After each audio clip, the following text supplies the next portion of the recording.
Is good you.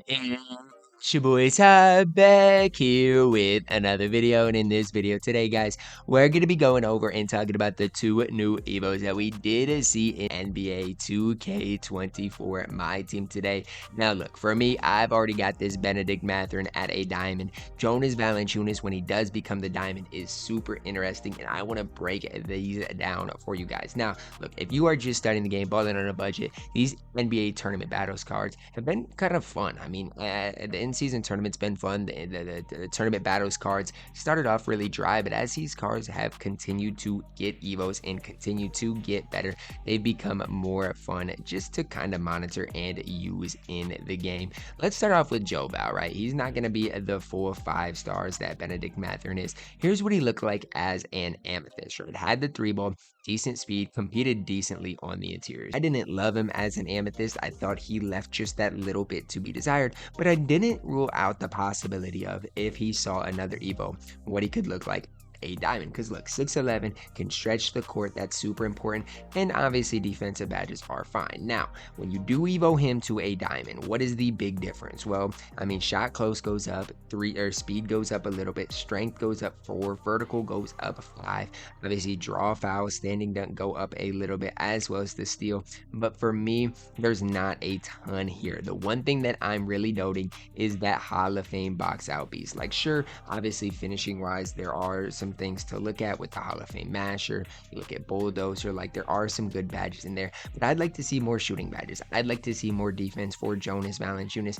To me, this evo to a diamond isn't that much of an upgrade. Now, is it worth it if you already have him as an amethyst? Absolutely. But I'm going to be honest with you, when I compare a Jonas Valanciunas to a guy when he's fully evoed like Bobby Portis, I think Bobby Portis absolutely blows that card out of the water. I don't even think it's close. I think Bobby Portis Jr. is so much better than Jonas Valanciunas, and so that's kind of where it's hard for me to hype up a guy like Jonas Valanciunas when I've used Bobby Portis Jr. I've had success with him. I know his release is good, and I know even on the interior he is going to compete at a high level. And look, you might not think it. I mean, if you watch the two in real life, you might think Joe Val is just so much bigger, but they're the same exact height. So for me, Jonas Valanciunas is a pass if it came down to a pass or not. Bennedict Mathurin sees his 5th evo. No, I'm not gonna lie. If you've not started this evo, I'm just gonna fair warn you, I would not do this evo, man. The steals and blocks took me so long to do, literally like 3 hours one day it took me to do them. Now, at a diamond, Bennedict Mathurin was really good 3-ball, good speed, good defense. The thing for me is I didn't think he could be like a primary ball handler, I guess, and so that's the one thing for me that I was like a little bit hesitant on. Release on quick is fine, Jacqueline dribble style is fine, normal leaner obviously is fine, but I mean, again, that evo is just something that look, I mean, it took me way too long to do in general, and I just feel like offensively he just didn't do enough for me. So that's the one thing about it with Bennedict Mathurin, that I just don't know if I saw quite enough for me to recommend evoing him to this diamond. Now, if you have him at this diamond, is it worth you guys setting him even further into this evo, which is 122 points? Well, the first thing I'll say is this: 122 points is not a super hard evo. I mean, you could get that done in literally 6 triple threat offline games. Should take you less than 30 minutes to do at max. Now, if you do it, what does he really see improvement in? Well, the first thing I know, Hall of Fame acrobat. I don't really notice that much, or that I don't think that's that important, but what I do see is the Hall of Fame limitless range.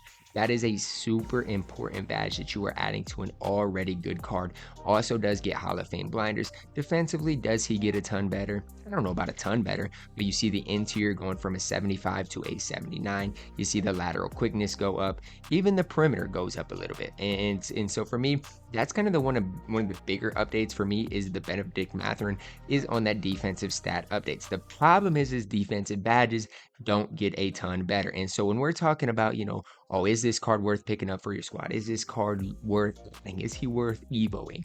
I mean, again, that's totally up to you. If you're no money spent, sure, I don't have a problem if you do evo Bennedict Mathurin if you already got him to this diamond tier. I guess the problem I would say is I don't think he's worth the 3 hour or so grind. I just don't. I think there are plenty of other shooting guards that you guys can pick up and use, and just, I mean, budget wise are going to be just as good, if not better, than Bennedict Mathurin. I'd encourage you guys to even look at this Terren Man. Now, when you look at their stats, sure, Terren Man is not going to be anything compared to Bennedict Mathurin. But is it really that much? This is Bennedict Mathurin, fully evoed, compared to Emerald Terren Man. Really, or three ball wise, sure, you might be like, oh, Bennedict Mathurin's a better shooter. But is he really when Terren Man has the best release in the game? I mean, Terren Man defensively going to be just as good. I just don't really see it with Bennedict Mathurin. I'm sorry. And so when I'm looking at these evos, I was hoping for a Derek White. Instead, we got Bennedict Mathurin. Yikes is all I can say on that. And Jonas Valanciunas, I actually had kind of high hopes for. You know, he's long, he's lengthy. I thought defensively he might be able to hold it down against some of those top bigs. But for me, I don't think he is to the level I expected or wanted him to be, especially with this last Evo. You know, again, it's not a super difficult Evo. The blocks is kind of crazy. But like when I'm looking at it, what did I want? I wanted the three ball. I wanted the speed. I just wanted defensively for him to get quite a bit better. And to me, it's just like the offensive stuff. It's the post moves. I don't care if his post moves, if his draw foul, standing dunk gets better. And that's the stuff that did get better. So for me, that's kind of the problem I have for Jonas Valanciunas is that Evo. Do I wish it would have, you know, the Pels would have lost and we would have got a Kings Evo? Absolutely not. Because then you would have been looking at a Malik Monk Evo who I absolutely can't stand. I mean, he's just way too undersized to play that shooting guard position. So my overall grade of both of these Evos, I'd give Jonas Valanciunas, as far as the overall player, how good he is, post Evo for, you know, 14,000 MT, he's fine. I'd give him probably a B. Bennedict Mathurin's probably an A minus. But y'all gotta realize, I mean, they've been evoed a ton. Like the Derek White Evo, if he got to a diamond, would probably be an A plus in my opinion. I just feel like these Evos, these two especially, just leave a ton to be desired. And even for me in my No Money Spent squad series, you will not see either of these guys probably ever play. You might see Bobby Portis, you might see a guy like Derek White, you might even see Dorian Finney-Smith. Those are the budget guys that I recommend you guys picking up. And if you want to Evo him, doing what you got to do. But I just can't recommend it for either of these two guys, whether you're No Money Spent, whether you have every card in the game.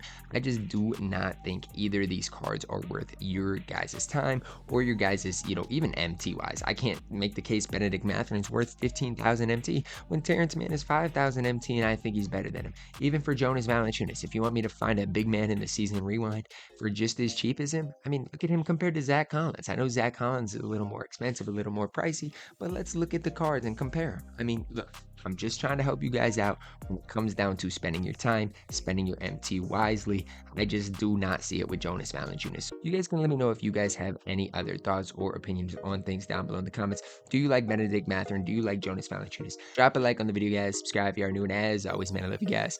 Have a blessed day.